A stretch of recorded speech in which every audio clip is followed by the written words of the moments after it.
సినీ నటుల వ్యక్తిగత జీవితాలు నిత్యం సోషల్ మీడియాలో హాట్ టాపిక్ అవుతుంటాయి. మరీ ముఖ్యంగా సినీ నటుల ప్రేమ, పెళ్లి సంగతులపై నెట్టింట జరిగే చర్చలు అన్నీ ఇన్నీ అని చెప్పలేం. పెళ్లి విషయంలో హాట్ టాపిక్ అవుతున్న టాలీవుడ్ హీరోల్లో ప్రభాస్దే మొదటి స్థానం అని చెప్పటంలో ఏమాత్రం అతిశయోక్తి లేదు. కృష్ణంరాజు నటవారసుడిగా వెండితెరపైకి వచ్చి తనకంటూ స్పెషల్ ఇమేజ్ కూడగట్టుకున్న ప్రభాస్ అంచెలంచెలుగా ఎదుగుతూ పాన్ ఇండియా స్టార్ అయ్యారు. బాహుబలి లాంటి సినిమాతో వరల్డ్ వైడ్ ఫ్యాన్ బేస్ కూడగట్టుకున్నారు. ఇదంతా ఒక ఎత్తైతే ప్రభాస్ పెళ్లి మేటర్ మరొక ఎత్తు. 4 పదుల వయసొచ్చినా ఈ టాలీవుడ్ మోస్ట్ ఎలిజిబుల్ బ్యాచ్లర్ పెళ్లి చేసుకోకపోవటంతో అందరి కళ్ళు ఇతగాడిపైనే ఉన్నాయి. ప్రభాస్ ప్రేమలో ఉన్నారని, హీరోయిన్ అనుష్కతో సీక్రెట్ అఫైర్ నడిపిస్తున్నారనే వార్తలకైతే కొదవే లేకుండా పోయింది. ప్రభాస్, అనుష్క అతి త్వరలో పెళ్లి చేసుకోబోతున్నట్టు ఎప్పటినుంచో వార్తలు వస్తున్నాయి. అలాంటిదేం లేదని దీనిపై అనుష్క, ప్రభాస్ రియాక్ట్ అయినప్పటికీ ఈ వార్తల్లో ప్రవాహం ఆగటం లేదు.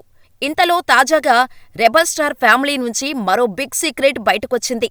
ప్రభాస్ పెళ్లి ఫిక్స్ అయిందని, ఈ వ్యవహారాన్ని అంతా సీక్రెట్గా నడిపిస్తున్నారనే టాక్ నడుస్తోంది.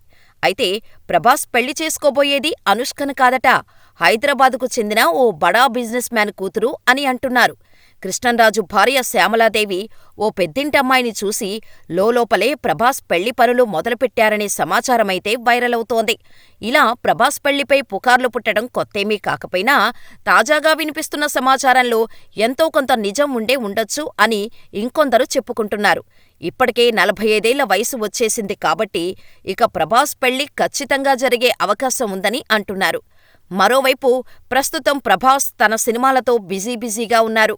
రీసెంట్గానే కల్కి సినిమా చేసిన ఆయన ప్రస్తుతం ది రాజాసాబ్, ఫౌజీ సినిమాల్లో నటిస్తున్నారు. బ్యాక్ టు బ్యాక్ షూటింగ్స్తో బిజీగా ఉన్న ప్రభాస్ త్వరలోనే మరో భారీ సినిమా స్పిరిట్ సెట్లోకి కూడా అడుగు పెడతారని తెలుస్తోంది. ఉగాది కానుకగా ఈ ప్రాజెక్టును లాంచ్ చేయాలని సందీప్ రెడ్డి ఫిక్స్ చేసినట్టు సమాచారం. స్క్రిప్టుతో పాటు మ్యూజిక్ వర్క్ కూడా దాదాపు పూర్తి కావటంతో ఆలస్యం చేయకుండా సినిమాను ప్రారంభించాలని సందీప్ రెడ్డి నిర్ణయించుకున్నాడట. అయితే రెగ్యులర్ షూటింగ్ మొదలవటానికి కొంత సమయం పట్టనుందని తెలుస్తోంది.